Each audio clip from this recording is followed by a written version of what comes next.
அஸ்ஸலாமு அலைக்கும் everyone, welcome to Shahnaz recipes. இன்றைக்கி நம்மளோட சேனலில் ரொம்பவே சூப்பரான ஒரு மட்டன் கட்லெட் எப்படி செய்கிறதுன்னு தான் பார்க்க போகிறோம். ஈவினிங் ஸ்நாக்ஸ் மட்டும் இல்லாமல் பர்த்டே பார்ட்டிஸ்க்கு கூட இதை நீங்கள் ட்ரை பண்ணலாம்.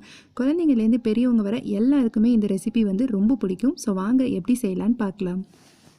இப்போ கடாயை நல்லா ஹீட் பண்ணிக்கோங்க ஃபஸ்ட்டு. இப்போ அதில் ஒரு 2 டேபிள் ஸ்பூன் அளவுக்கு நீங்கள் எண்ணெய் சேர்த்துக்கோங்க. எண்ணெய் நல்லா ஹீட் ஆனதுக்கப்புறம் ஒரு பெரிய வெங்காயத்தை நான் பொடி பொடியாக நறுக்கி வச்சுருக்கேன். அதை இதில் சேர்த்துட்டு நல்லா சாஃப்டாக ஆகிற வரைக்கும் வெங்காயம் நம்ம நல்லா அதை வதக்கிக்கணும். வெங்காயம் எந்த அளவுக்கு நல்லா சாஃப்டாக வதங்குதோ அப்போ தான் நமக்கு கட்லெட் அந்த ஷேப் கரெக்டாக நமக்கு பிடிக்க முடியும். இப்போ நான் வெங்காயத்தை கூட பார்த்திங்கன்னா கொஞ்சமாக சால்ட் சேர்த்துக்கிறேன். சால்ட் சேர்த்து வதக்கிறப்போ வெங்காயம் நமக்கு இன்னுமே நல்லா சாஃப்டாக சீக்கிரமாக நமக்கு வதங்கி கிடைக்கும். ஸோ இப்போ இது எல்லாத்தையும் நல்லா வதக்கி விட்டதுக்கப்புறம் நான் இதில் இஞ்சி பூண்டு பேஸ்ட் 1 டீஸ்பூன் அளவுக்கு நான் சேர்த்துக்கிறேன். சேர்த்து இஞ்சி பூண்டோட பச்சை வாசனை போகிற வரைக்கும் இதை நல்லா நம்ம வதக்கிக்கலாம். நான் இன்றைக்கி 1/4 கிலோ பார்த்திங்கன்னா மட்டன் கொத்துக்கறி எடுத்திருக்கேன். நீங்கள் மட்டன் போன்லெஸ்ஸாக வாங்கிட்டு அதை பார்த்திங்கன்னா உங்களோட மிக்ஸி ஜாரில் சேர்த்துட்டு ஒரு 2-3 பல்ஸ் விட்டிங்கனாவே நல்ல சாஃப்டாக இந்த மாதிரி கொத்துக்கறி மாதிரி கிடைக்கும். இப்போ நான் இந்த வெங்காயத்தை கூட நான் அந்த மட்டனை சேர்த்துட்டு நல்லா வதக்கி விட்டுக்கிறேன்.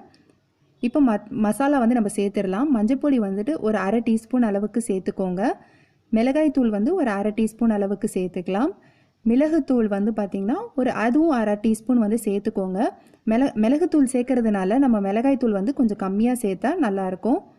இப்போ நான் இது கூட பார்த்திங்கன்னா ஜீரகம் ஒரு 1/4 டீஸ்பூன் ஜீரகத்தூள் சேர்த்துருக்கேன். சேர்த்துட்டு இப்போ இது எல்லாத்தையுமே நல்லா மசாலாவுடைய பச்சை வாசனை போகிற வரைக்குமே நம்ம நல்லா வதக்கணும். மட்டனில் பார்த்திங்கன்னா தானாக தண்ணி விடும். ஸோ அந்த தண்ணியிலே பார்த்திங்கன்னா மட்டன் ஈஸியாக நமக்கு குக் ஆகிடும்.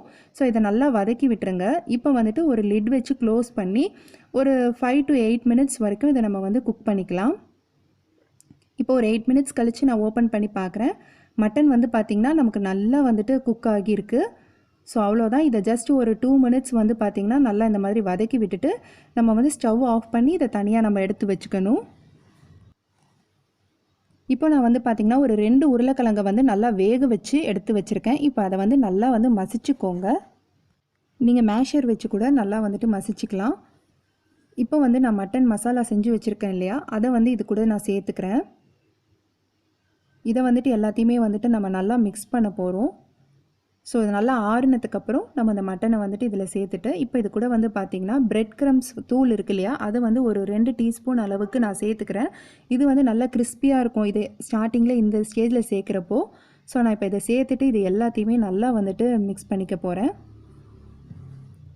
இப்போ இது எல்லாத்தையும் நல்லா மிக்ஸ் பண்ணியாச்சு. இதை எடுத்து வச்சிடலாம். இந்த ஸ்டேஜில் பார்த்திங்கன்னா உப்புலாம் கரெக்டாக இருக்கான்னு ஒரு தடவை செக் பண்ணிக்கோங்க. இப்போ நான் இது ஒரே ஒரு முட்டை எடுத்திருக்கேன். அதில் கொஞ்சமாக மிளகுத்தூளும் உப்புத்தூளும் சேர்த்து அதை நல்லா பீட் பண்ணி எடுத்து வச்சுக்க போகிறேன். இப்போ பார்த்திங்கன்னா நம்மளோட மட்டன் கட்லெட் செய்ய ஸ்டார்ட் பண்ணிடலாம். இப்போ கையில் கொஞ்சமாக இந்த மாதிரி எண்ணெய் தேய்ச்சிக்கோங்க. தேய்ச்சிட்டு குட்டி குட்டி பால்ஸாக எடுத்துகிட்டு நம்ம ஃபஸ்ட்டு உருண்டை பிடிச்சிக்கணும். உங்களுக்கு எந்த ஷேப்பில் வேணுமோ கட்லெட் அந்த ஷேப்பில் கூட நீங்கள் செஞ்சுக்கலாம். ஸோ நான் இன்றைக்கி ரவுண்டாக தான் இந்த மாதிரி செய்ய போகிறேன்.